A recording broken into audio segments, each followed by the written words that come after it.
Hi అండి, అందరూ ఎలా ఉన్నారు? నేనైతే చాలా బాగున్నాను. ఈరోజు రెసిపీ వచ్చి క్యారెట్తో మిల్క్ షేక్ చేస్తున్నాను. ఈ విధంగా 2 క్యారెట్లు తీసుకుని దానికి చక్కగా పీల్ ఆఫ్ చేసేసుకున్నాను. దానిపైన పీల్ చేసుకున్న తర్వాత క్యారెట్ని తీసుకొని ఈ విధంగా కట్ చేసుకున్నాను. నేను కట్ చేస్తుంటే ఈ విధంగా పుచ్చులాగా వచ్చిందండి, మచ్చలాగా. దాటిని తీసేసి పక్కన పెట్టుకున్నాను. మీరు కూడా కట్ చేసుకునేటప్పుడు ఒకసారి చూసుకొని జాగ్రత్తగా కట్ చేసుకోండి.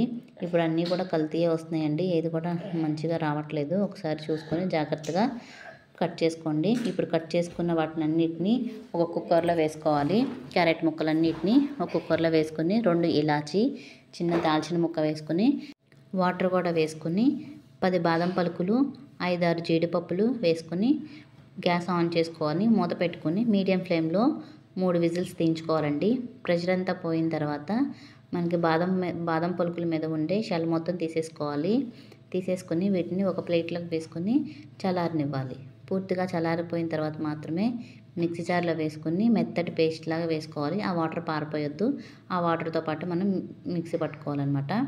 ఇప్పుడు గ్యాస్ ఆన్ చేసుకొని స్టవ్ మీద ఒక చిన్న గిన్నె పెట్టుకొని గీ వేసుకోవాలి. తర్వాత కట్ చేసి పెట్టుకున్న బాదం పలుకులు వేసుకొని మీడియం ఫ్లేమ్లో ఫ్రై చేసుకోవాలి. ఫ్రై అయిన బాదం పలుకుల్ని సపరేట్గా ఒక బౌల్లోకి తీసుకోవాలి. అదే బౌల్లో నేను 2 గ్లాస్ మిల్క్ అనేది యాడ్ చేశాను.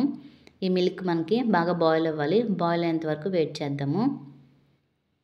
ఈ విధంగా బాయిల్ అయిన తర్వాత మనము ముందుగా మిక్సీ పట్టుకున్న క్యారెట్ పేస్ట్ అనేది యాడ్ చేసుకోవాలి. ఈ క్యారెట్ పేస్ట్ మనం ఈ విధంగా స్మూత్గా పేస్ట్ లాగా చేసుకోవాలి. చేసుకున్న తర్వాత ఎక్కడ ఉండలు లేకుండా బాగా మిక్స్ చేసుకోవాలి. ఈ విధంగా మిక్స్ చేసుకున్న తర్వాత పాలు అనేవి ఈ కలర్లోకి చేంజ్ అవుతాయి. 5 మినిట్స్ మనం మీడియం ఫ్లేమ్ మీద మరిగించుకుంటే మనకి పాలు అనేవి దగ్గర పడతాయి, చిక్కగా అవుతాయి అన్నమాట.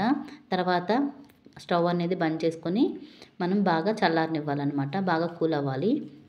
కూల్ అయిన తర్వాత మనం దీంట్లోకి మీ టేస్ట్కి, స్వీట్నెస్కి సరిపడా షుగర్ అనేది యాడ్ చేసుకోవాలి. నేను ఎక్కడైతే బెల్లం అయితే యూస్ చేస్తున్నాను. నేను 4 స్పూన్స్ బెల్లం అయితే యూస్ చేసుకున్నాను. ఇక్కడ పాలు గోరువెచ్చగానే ఉన్నాయి కాబట్టి నేను ఇక్కడ వేసేస్తే కరిగిపోతుంది. బెల్లం పౌడరే కాబట్టి మీరు ఒకవేళ బెల్లం కానీ పంచదార కానీ యూస్ చేసుకోవాలనుకుంటే క్యారెట్తో పాటు మిక్సీలో వేసేసుకుంటే అది పౌడర్ లాగా అయిపోతుంది. ఆ విధంగా అయినా యూస్ చేసుకోవచ్చు. ఇది వింటర్ కాబట్టి ఫ్రిడ్జ్లో పెట్టాల్సిన అవసరం ఏం లేదండి. మీరు సమ్మర్లో ప్రిపేర్ చేసుకున్నాం అనుకుంటే కనుక ఫ్రిడ్జ్లో పెట్టుకుని చల్లచల్లగా తాగితే ఇంకా బాగుంటుంది. ఇది వింటర్ కాబట్టి నేనేం ఫ్రిడ్జ్లో ఏం పెట్టట్లేదు, మేము ఇలాగే తాగుతున్నాము. ముందుగా ఫ్రై చేసుకున్న బాదం పలుకులతో గార్నిష్ చేసుకుంటే మనకి ఎంతో యమ్మీ అయిన క్యారెట్ మిల్క్ షేక్ అనేది రెడీ అయిపోతుంది. మీ పిల్లలు క్యారెట్ తినకపోతే కనుక ఈ విధంగా ట్రై చేయండి. ఈ వీడియో నచ్చితే లైక్ చేసి షేర్ చేయండి.